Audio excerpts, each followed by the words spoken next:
નમસ્કાર ખેડૂત મિત્રો. અત્યારે શિયાળુ સિઝનમાં ચણાનું ઘણા પ્રમાણમાં વાવેતર થયું છે અને ચણા 20થી 22 દિવસના થઈ ગયા છે અને તેમાં અત્યારે વાડ જેવી ઝીણી ઈયળનું પ્રમાણ દેખાય છે ઘણી બધી ફીલ્ડમાં. તો તેના નિયંત્રણ માટે ઘરડા કેમિકલનું કિંગ ડોક્સા આવે છે. તેમાં ઇન્ડોક્સા કાર્બ 14.5% આવે છે.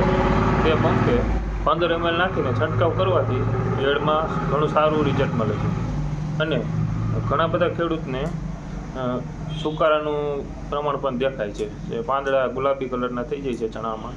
તો તેના માટે આ યુપીએલ કંપનીનું સાપ છે. આપણે તે સાપ 40 ગ્રામ પંપે નાખીને તેનો પણ છંટકાવ કરવાથી ફૂગમાં ઘણો બધો ફાયદો મળે છે અને વૃદ્ધિ વિકાસ માટે આપણે સુદર્શન આવે છે. સુદર્શન પણ 50 ml નાખીને છંટકાવ કરવાથી સારું એવું પ્રમાણ મળે છે.